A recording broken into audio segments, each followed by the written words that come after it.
بسم اللہ الرحمن الرحیم۔ ناظرین السلام علیکم ورحمۃ اللہ وبرکاتہ۔ آپ میں سے جن لوگوں نے 3 ایڈیٹس مووی دیکھی ہے اور اس کے ڈائلاگس کو غور سے سنا ہے اور یاد بھی رکھا ہے تو ان کو یہ بات اچھی طرح سے یاد ہوگی کہ جب عامر خان کرینہ کپور سے اپنے دوست کے باپ کو بچانے کی ریکویسٹ کرتا ہے تو اس کو وہ حوالہ دیتا ہے ایک اوتھ کا۔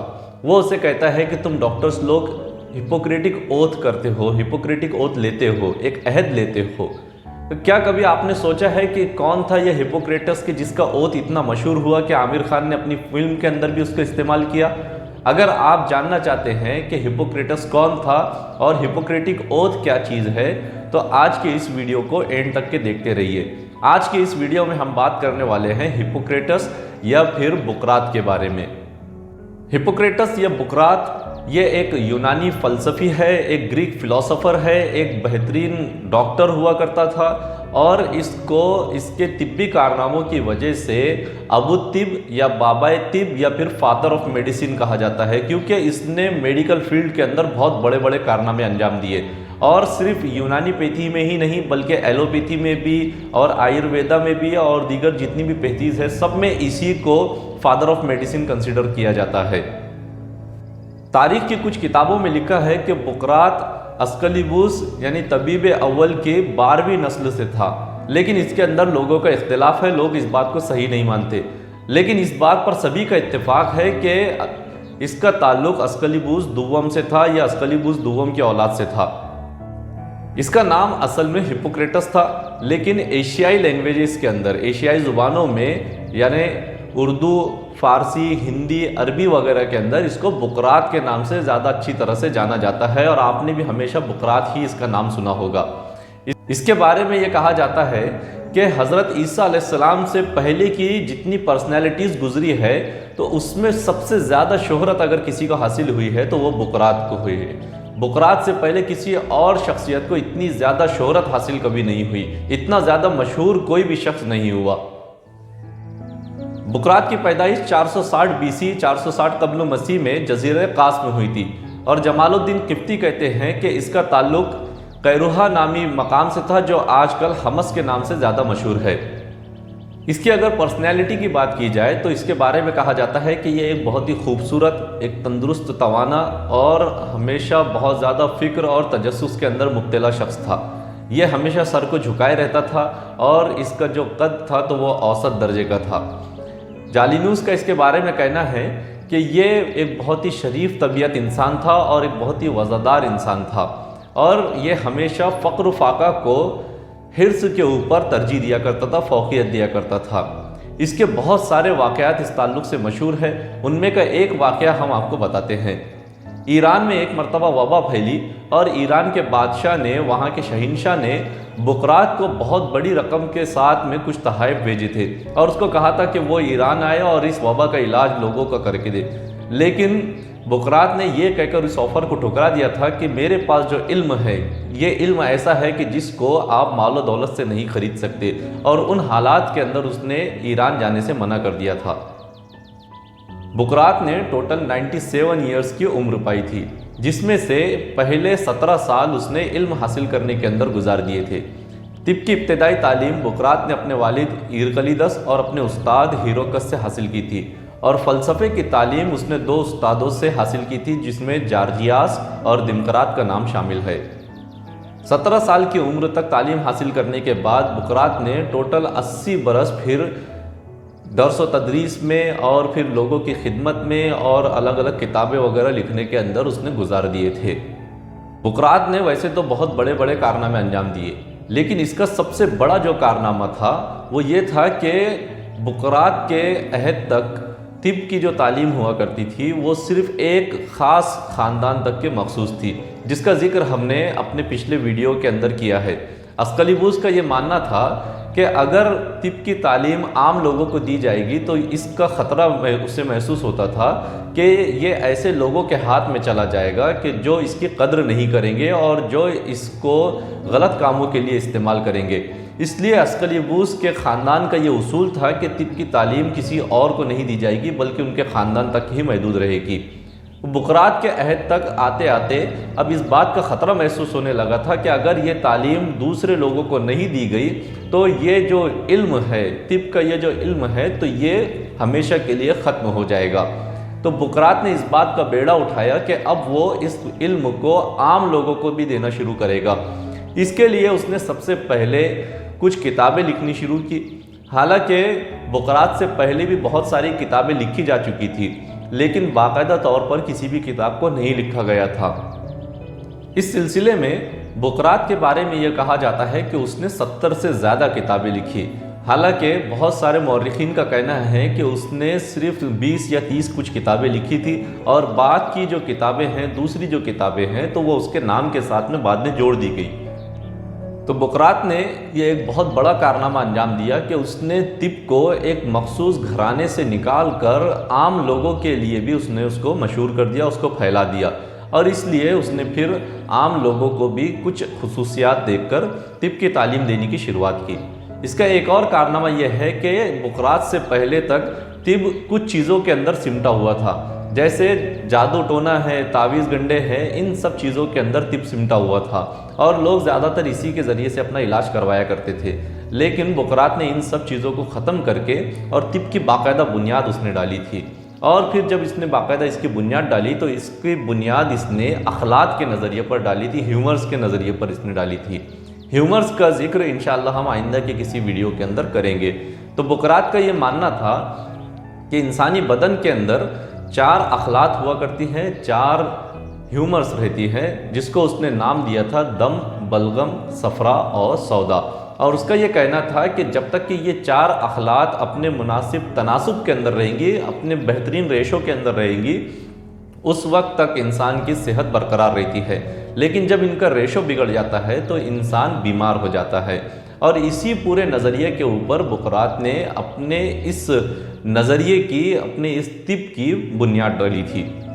اسی کے ساتھ بقراط ہی وہ پہلا شخص ہے کہ جس نے اس بات کی وضاحت کی تھی کہ انسانی بدن کے اوپر بیرونی اثرات کی وجہ سے بھی مرض قائم ہو سکتا ہے۔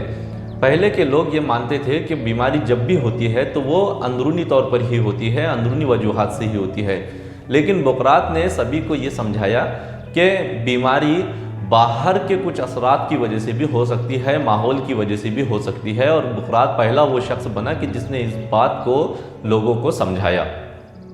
بقراط کا ایک اور کارنامہ یہ بھی ہے کہ یہ اس دنیا کا پہلا ایسا شخص تھا کہ جس نے باقاعدہ دواخانے کی بنیاد ڈالی تھی۔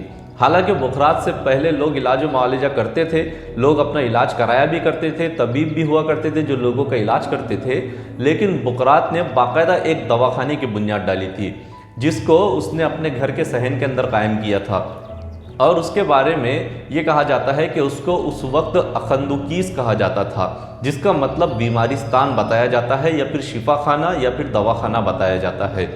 اس میں بقراط نے الگ الگ طبیبوں کو اپوائنٹ کیا تھا، ان کو تقرر کیا تھا، اور اسی دواخانے کے اندر بقراط نے کچھ ایسے لوگوں کو بھی اپوائنٹ کیا تھا کہ جو لوگوں کی تیمارداری کیا کرتے تھے، یعنی اسی زمانے میں بقراط نے نرسز کی بھی شروعات کی تھی۔ اس نے اس کنسیپٹ کو بھی دیا تھا کہ دواخانے کے اندر نرسز کا ہونا بھی ضروری ہے۔ بقراط کی ویسے تو بہت ساری کتابیں مشہور ہیں، لیکن ہم یہاں پر صرف 4 کتابوں کا تذکرہ کرنے والے ہیں۔ پہلی کتاب ہے کتاب الاجنہ۔ اس کتاب میں بقراط نے ریپروڈکٹیو سسٹم کے بارے میں بات کی ہے۔ پہلے اس نے منی کی بات کی، اس کے بعد پھر جنین کے ڈیولپمنٹ پر بات کی تھی۔ دوسری کتاب ہے کتاب طبیعت الانسان۔ اس کتاب کے اندر بقراط نے انسانی طبیعت کے بارے میں ڈیٹیل میں بات کی ہے۔ پھر تیسری کتاب ہے کتاب الاحویہ والمیہ والابدان۔ اس کتاب کے اندر بقراط نے ماحول سے متعلق، پانی سے متعلق، اور اسی کے ساتھ ساتھ انسانی بدن کے اندر ہونے والے مختلف واقعات سے متعلق بات کی ہے۔ اور سب سے آخری جو کتاب ہے تو وہ کتاب الفصول ہے۔ اس کتاب میں بقراط نے امور طبیعیہ سے ریلیٹڈ بہت ساری باتیں بتائی ہیں، اور ساتھ ہی ساتھ ایک طبیب کی کیا خصوصیات ہو سکتی ہیں، ان سبھی چیزوں کے اوپر روشنی ڈالی ہے۔ جیسا کہ ہم نے آپ کو بتایا کہ بقراط سے پہلے علم طب ایک خاص خاندان تک ہی سمٹا ہوا تھا، اور دوسرے لوگوں کو اس کی تعلیم حاصل کرنے کی اجازت بھی نہیں تھی، لیکن بقراط نے اس کو عوام الناس میں پھیلانا شروع کیا تھا۔ لیکن بقراط کو اس بات کا بھی خدشہ تھا کہ اگر یہ فن، یہ علم ذلیل لوگوں کے ہاتھ میں چلا گیا، اگر یہ علم بدکردار لوگوں کے ہاتھ میں چلا گیا تو وہ اس سے ناجائز فائدہ اٹھائیں گے، اس کے ذریعے سے لوگوں کو نقصان پہنچائیں گے۔ اسی لیے بقراط نے کچھ ایسی خصوصیات لکھی تھیں کہ جس کی بنیاد پر وہ لوگوں کا سلیکشن کرتا تھا اور انہی خاص لوگوں تک کے اس علم کو پہنچاتا تھا۔ اس کے لیے اس نے ایک بہت بڑا کارنامہ انجام دیا اور ایک عہد لکھا جس کو عہد بقراطیہ کہتے ہیں یا پھر ہپوکریٹک اوتھ کہتے ہیں، جس کا ذکر ہم نے ویڈیو کے بالکل شروعات میں کی تھی۔ یہ اوتھ بہت زیادہ مشہور ہوا، حالانکہ بہت سارے لوگوں کا کہنا ہے کہ اس اوتھ کو بعد میں بقراط کے نام سے لکھا گیا تھا، بقراط نے اس کو نہیں لکھا تھا، لیکن سبھی لوگ اس بات پر بھی اتفاق کرتے ہیں کہ اس اوتھ کے اندر جتنی باتیں لی گئی تھیں وہ سب کی سب بقراط کے ہی خیالات سے لی گئی تھیں۔ اس اوتھ کو اتنی زیادہ شہرت حاصل ہوئی کہ آج بھی دنیا کے بہت سارے میڈیکل کالجز کے اندر اس اوتھ کو باقاعدہ پڑھایا بھی جاتا ہے اور بہت سارے کالجز کے اندر اس کو آویزاں بھی کیا جاتا ہے، اس کو لگایا بھی جاتا ہے۔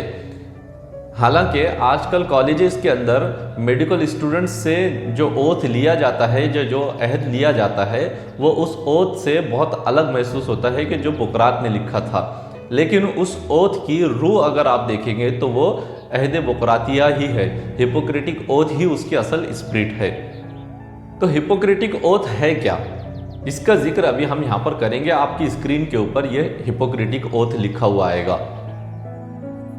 خدا جو زندگی اور موت کا مالک، صحت دینے والا، شفا کا خالق اور ہر ایک علاج کو پیدا کرنے والا ہے، اس کی قسم کھاتا ہوں اور پھر اسکلیبوس اور تمام دیوتاؤں اور دیویوں کی قسم یاد کر کے اقرار کرتا ہوں کہ میں اپنے اس عہد کو پورا کروں گا اور اس شرط کی پابندی پر ثابت قدم رہوں گا۔ میں اپنے استاد کو جس نے علم طب کی تعلیم دی ہے بمنزلہ باپ کے مانوں گا، اس کی ہر طرح خدمت کروں گا، اس کو روپیے کی ضرورت ہوگی تو اپنی دولت سے اس کی مدد کروں گا۔ استاد کی اولاد کو اپنے حقیقی بھائیوں سے کم نہ سمجھوں گا، ان کی تعلیم و تربیت میں کوشش کرنا ہمارا فرض ہوگا اور ان سے کسی اجرت کا طالب نہ ہوں گا اور ان کے ساتھ کو شرط قرار دوں گا۔ میں اپنے استاد اور اپنے ہم مکتب بھائیوں کی اولاد کو یکساں اپنا شریک حال جانوں گا، جنہوں نے اپنے استاد سے میری طرح اقرار کیا ہے اور علوم و سائل طب کی عزت قائم رکھنے میں استاد کی ہدایتوں پر عمل کرنے کی قسم کھائی ہے۔ جہاں تک ممکن ہوگا ہر ایک تدبیر علاج میں بیماروں کو فائدہ رسائی میرا مقصد ہوگا۔ جن چیزوں سے تکلیف اور نقصان ہونے کا خطرہ ہے اس سے دور رہوں گا۔ مہلک دوا کسی کو نہیں دوں گا اور نہ کسی کو ایسی دوا بتاؤں گا۔ عورتوں کو ایسی دوا نہیں دوں گا جس سے حمل ضائع ہو جائے۔ اپنے پیشے میں پاک دامنی کا خیال رکھوں گا۔ عمل جراحی کے مریضوں کو اس کے ماہرین کے حوالے کر دوں گا۔ بیماروں کے راز دوسروں کو نہیں بتاؤں گا۔ تو اس اوتھ کو پڑھنے کے بعد آپ کو سمجھ میں آ گیا ہوگا کہ بقراط کس قدر اعلیٰ ظرفی سے کام لیا کرتا تھا، کس قدر دور تک کہ وہ سوچتا تھا۔